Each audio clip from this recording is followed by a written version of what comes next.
గత వైసీపీ ప్రభుత్వం జలజీవన్ మిషన్ కేంద్ర నిధులను దారి మళ్లించింది అని మంత్రి నిమ్మల రామానాయుడు తెలిపారు. యలమంచిలి మండలంలోని జలజీవన్ మిషన్ కింద 2.31 కోట్లతో చేపట్టనున్న రక్షిత మంచినీటి పథకం పనులు శంకుస్థాపన కార్యక్రమంలో పాల్గొన్న మంత్రి ఈరోజు ప్రతి వ్యక్తి కూడా ఆరోగ్యంగా ఉండాలి, తద్వారా సమాజం ఆరోగ్యంగా ఉండాలి, స్వచ్ఛ ఆంధ్రప్రదేశ్ దిశగా ఈ రాష్ట్రం పయనించాలి అనేటువంటి లక్ష్యంతో ఈరోజు చంద్రబాబు నాయుడు గారు అదేవిధంగా పవన్ కళ్యాణ్ గారి కృషితో పర్టికులర్ గా జలజీవన్ మిషన్, ఎందుకంటే ఈ నిధులన్నీ కూడా గత 5 సంవత్సరాల వైఎస్ఆర్సీపీ పాలనలో కేంద్రం ఇచ్చినటువంటి జలజీవన్ మిషన్ కూడా సద్వినియోగం చేసుకోక మరి ఆ నిధులు కూడా మురిగిపోయినటువంటి పరిస్థితి మనందరం కూడా చూసాం.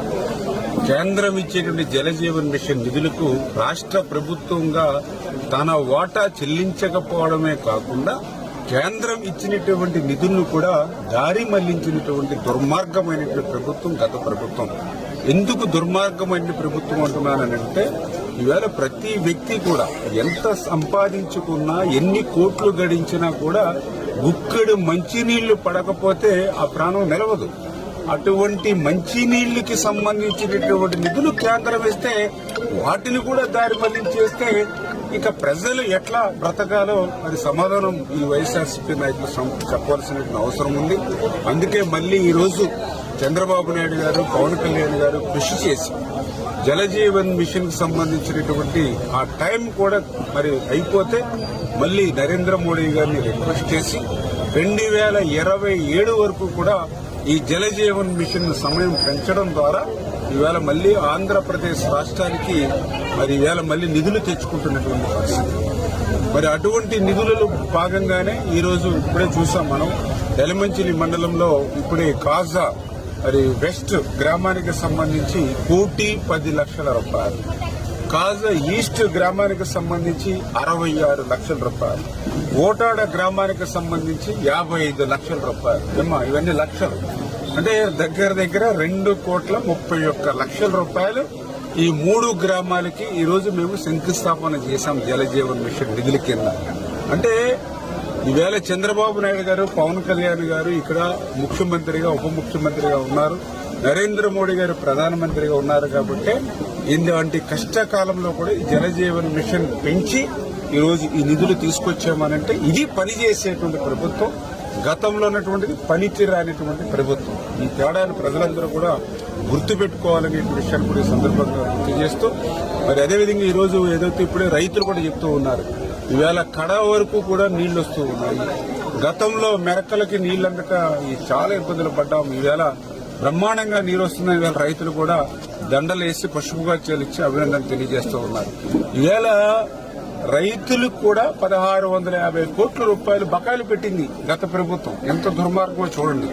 ప్రభుత్వం దయాదక్షిణల మీద అరగట్ల రైతులు తాము కష్టపడి పండించినటువంటి పంట అమ్మితే ఆ ధాన్యం డబ్బులు కూడా గత ప్రభుత్వం ఇవ్వకుండా 1,650 కోట్ల రూపాయలు బకాయిలు పెడితే మన ప్రభుత్వం వచ్చిన తర్వాత ఆ రైతులకి ఆ యొక్క బకాయిలు మనం చెల్లించాం. అదేవిధంగా ఫీజు రియంబర్స్మెంట్ బకాయిలు మనం చెల్లించాం. ఏదైతే ఎన్టీఆర్ వైద్య సేవ ఆరోగ్యశ్రీ ఏదైతే ఉందో ఆ బకాయిలు మనం చెల్లించాం. అంటే గత ప్రభుత్వం పని చేయకపోవడం మటు నుంచి ఆ పని చేసినటువంటి కొద్ది మొత్తాలు కూడా బకాయిలు పెట్టడంతో మళ్లీ ఈ ప్రభుత్వం మళ్లీ బకాయిలు చెల్లించేటువంటి ప్రక్రియలో మరి పనిచేస్తున్నటువంటి పరిస్థితి. ధాన్యం మీరందరూ కూడా చూశారు, మన ఖరీఫ్ సీజన్ లో ధాన్యం అమ్మినటువంటి 48 గంటలకే రైతుల ఖాతాల్లో ధాన్యం సొమ్ములేసినటువంటి ప్రభుత్వం ఎన్డీఏ ప్రభుత్వం, తెలుగుదేశం, జనసేన, బీజేపీ ప్రభుత్వం అనే విషయాన్ని కూడా ఈ సందర్భం గుర్తుపెట్టుకోవాలని చెప్పి, అదేవిధంగా ఇప్పుడు ఏదైతే గత ప్రభుత్వం ఇరిగేషన్ వ్యవస్థను ఏదైతే విధ్వంసం చేశారో మళ్లీ ఈ రోజు దాన్ని ప్రక్షాళన చేస్తూ మళ్లీ ఈవేళ కాలువలు, డ్రైన్లు, రిజర్వాయర్లు ఇవన్నీ కూడా మళ్లీ డీసిల్టింగ్ గానీ ఏదైతే తూడు ఇటువంటి వీడ్ ఏదైతే పెరిగిపోయిందో వాటిని రిమూవ్ చేయడానికి మళ్లీ O&M కింద మళ్లీ పనులు చేయాలని చెప్పేసి మళ్లీ ఈ రోజు ఒక్కొక్కటి కూడా గాడిలో పెట్టేటువంటి ప్రయత్నం మరి ఏదైతే చేస్తూ ఉన్నామో రైతాంగానికి మరి తప్పనిసరిగా ఇది ఒక రైతు ప్రభుత్వంగా, ఒక ప్రజా ప్రభుత్వంగా పనిచేసేటువంటి ప్రభుత్వం.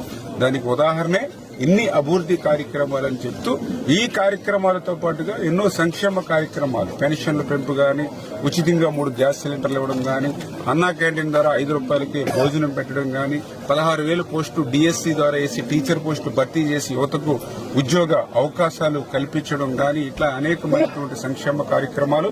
అదేవిధంగా రేపు మరి మే నెల నుంచి రైతుకు కూడా 20,000 రూపాయలు పెట్టుబడి సాయం అందించేటువంటి అన్నదాత సుఖీభవ. వచ్చే విద్యా సంవత్సరానికి ముందే మరి తల్లికి వందనం కింద చదువుకున్నటువంటి ప్రతి ఒక్క బిడ్డకి కూడా మరి 15,000 రూపాయలు తల్లికి వందనం కింద ఎంతమంది పిల్లలు ఉంటే అంతమందికి కూడా ఇచ్చేటువంటి విధంగా ఇట్లా ఇన్ని అభివృద్ధి సంక్షేమ కార్యక్రమాలు చేపడుతున్నటువంటి ఈ ప్రభుత్వాన్ని మీరందరూ కూడా దీవించాలి, ఆస్వాదించాలని చెప్పి మీ ద్వారా కూడా కోరుకుంటూ, మరి అందులో పర్టికులర్ గా నాకు తెలుసు కాజా వెస్ట్ గ్రామం ఎప్పుడు కూడా మంచినీటి సమస్య, ఆ గ్రామం అంతా కూడా ఈ రోజు 10 లక్షలు ఇచ్చి ఆ గ్రామం సమస్య, మంచినీటి సమస్య తీరుతూ ఉన్నాం. అదేవిధంగా కాజా ఈస్ట్ అయితే గతంలో మంచి నీరు వచ్చేది, మళ్ళీ గత 5 సంవత్సరాల పాలనలో మళ్ళీ ఆ నీళ్లు వదిలేసి మళ్ళీ పాలకొల నీళ్లు తెచ్చుకునేటువంటి పరిస్థితి. ఇంకా ఓటాడు అయితే చెప్పవలసిన అవసరంలా ఇక్కడ మీకు నీళ్లు మరి చిన్న చెరువు నిండనటువంటి స్థితిలో మరి ఏదైతే ఆ యొక్క ఒడ్డిలంక ఛానల్ నుంచి నీరు వచ్చేటువంటి పరిస్థితి లేకపోతే నేనే గత 14-19 మన తెలుగుదేశం ప్రభుత్వంలో మీకు పైప్ లైన్ వేయడం ద్వారా డైరెక్ట్ గా మరి కెనాల్ నుంచి చెరువులోకి నీళ్లు తోడుకునేటువంటి సిస్టమ్ నేను ఏర్పాటు చేయడం వల్ల కొద్దిపాటి నీళ్లు కనిపిస్తున్నటువంటి పరిస్థితి. లేకపోతే ఈ కాలం వచ్చేప్పటికి పసర్లెక్కిపోయి చేపలు చనిపోయి చుట్టూ కూడా దుర్వాసన వచ్చేటువంటి పరిస్థితి. అంటే తాగడానికి కాదు, కనీసం ఇక్కడ నిలబడలేనటువంటి పరిస్థితి.